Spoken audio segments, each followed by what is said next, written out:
Welcome back to Outdoors with Larry Ray on ESPN 790 AM. Brought to you proudly by the Tennessee Wildlife Resources Agency.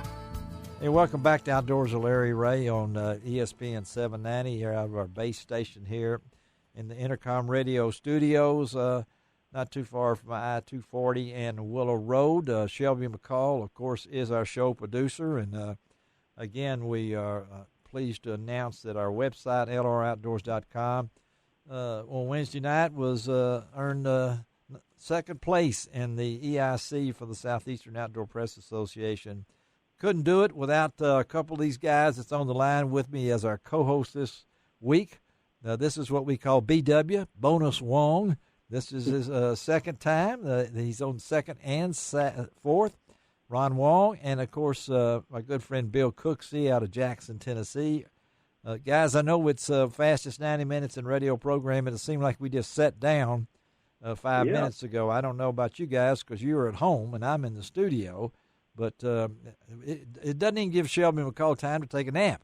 I mean, we roll here. Poor thing. Yeah, poor thing. But I had no idea as I did the formats, and I do a format. This is not something that just pops out of my head.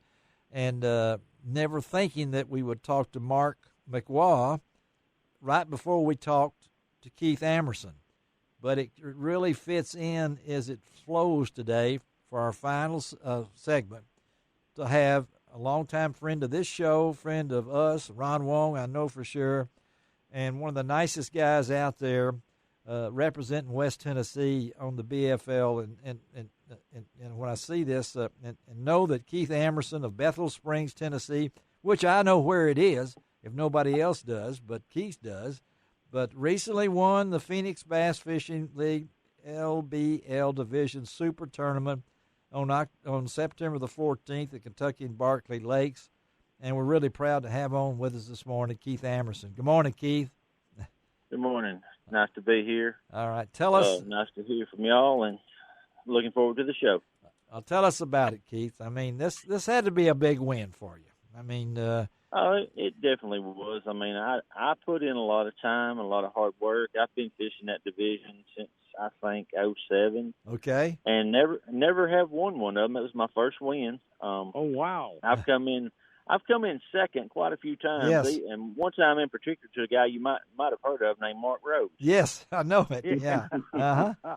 But this time, 2 days of fishing, 22 pounds or plus of fish in an area that I know you're familiar with. And we also need to mention that we're going to have to talk about Strike King during this segment because Keith has been part of that Strike King family for a lot of years.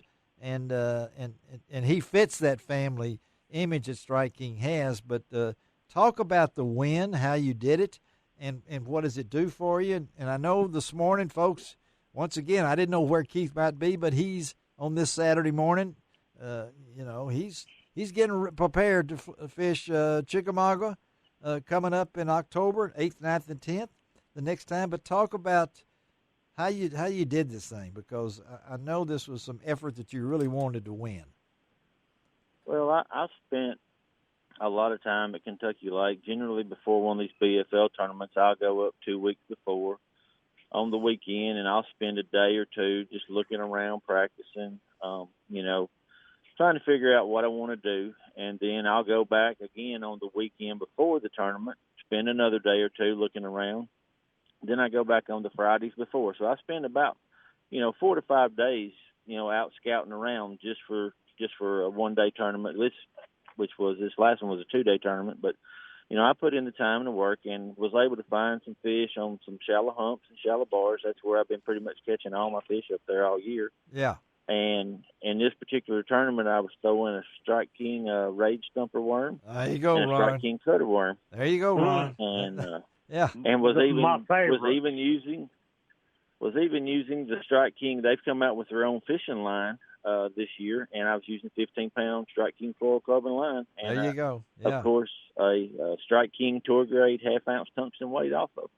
Well, I knew when you won with that thumper worm. That's one of my favorite. I just love I just think of the little rabbit thumper. I think thumper sounds like it ought to be a winner, and when you're throwing it like that, But you said you caught just about every bass that you've weighed on that combination this year. Is that I have. really? I have. That's what I've been using all year long up there, every tournament. Yes. Yeah. And I think, Marcus. Every fish I've caught this year, but that I've weighed in, but 2 have been caught on that worm. Amazing. Wow. That's Mark, it's gotten harder to win those tournaments. Well, especially this year, where you only have a 3 bass limit. Also, it makes it pretty tough, doesn't it? It does. The The weights 3 fish are limit. so close. The 3 fish limit, I think it helps. I think it helps as far as participation. Yeah. Because Kentucky Lake, it's in a down cycle right now. We've got the Asian carp going on. You hear this, Bill? But I will Cooksey? say this: it is on an upswing. There's a lot of There you go. 12 to 14-inch fish in the lake right now, and I think in another 2 or 3 years, I don't know that it'll ever be back to like it was in the heyday, but it's going to be back to where you can go up there, have a good day, good time fishing. Well, that's what Bill Cooksey wants to hear. Yeah, Bill Cooksey's got a place at Kentucky Lake. He always is optimistic, as he's a waterfowl hunter too. Anyway, so I've been a little unoptimistic the last few years. I'd like to see some grass coming back to go with those young bass. Did you hear that? Well, the grass would definitely help. I mean, for sure. But they had a great shad spawn this year and last year, and that's really helping out, I think. Yeah, it is. It is. Well, definitely. There was more shad this year than I've ever seen when they spawned. I mean, it didn't matter if I was on the north end of the lake or down around Paris. They were everywhere after the spawn. All right. Again, we're talking to Keith Amerson from Bethel Springs, Tennessee. Recently won his first Phoenix Bass Fishing League LBL Division Super Tournament. But, of course, Keith's been at it for a while. I knew, I think, when he was Fishers of Men national champion back in the day. Yeah. And he's been tournament fishing since 2001. And that's about when we started this radio show that many years ago. And he's fished the Fishers of the Men Legacy Series national champion, 3 years on the FLW Tour, 2-time Toyota Series championship qualifier, 11 top 10 finishes in FLW competition. And what we see here, Keith, they call you weekend warriors. Is that a right terminology for you guys? I think it is for some guys, but not all guys. I don't think I fit that mold. I don't think you do either. No. I will go fishing 4 or 5 days during the week. Also, I don't just wait till the weekend. He does it right. But it does it opens the opportunity for somebody like that. Oh, most definitely. I mean, I started out just fishing in a local bass club. Yes, you did. In Franklin County. Yeah. And from there, I moved up and started fishing Fishers of Men, had success there. And when I moved out of that, moved into the BFLs, and I moved into the Toyota Series, and I went and got on the tour for 3 years. Yeah. And next year my plan is to fish actually the Bass Opens and try to qualify for the Elite Series. Really? All right. So that is what my plan is. So you still got that burning desire. I mean, the competitiveness is still in you. It is, and I don't think it's ever going to leave. Well, there's a lot of young whippersnappers out there now that have just, that they didn't even have to serve in the minor leagues. They just came right out of college and started winning. And I think that's correct. You're a guy that a lot of people can look up to, because I think your drive is the same now as maybe back in 2001. And so that had to be part of the thrill of winning this last tournament, because it really sets you up for what's ahead, right? It does. It certainly does. I mean, I've been just dying to win one of these for a long time. You have, yeah. This year, I felt like I had the opportunity to win every single BFL that we had on Kentucky Lake, and I know for sure that back in August, I lost a fish that cost me the win. I lost a 5-pounder, and had I boated it, whoa, it would have definitely, I would have won that tournament, yes. And that would have been my first win. But I mean, it just wasn't the right time. When it's your time, I told my co-angler last tournament that you know, when it's your time to win, you can't do anything to stop it. It's going to happen. And when it's not your time to win, there's nothing you can do to make it happen. So I got to ask, how old are you, Keith? I am 50 years old, but I will be 51 October 22nd. So it would be nice for your 51st birthday to win at Chickamauga then? Is that what you're saying?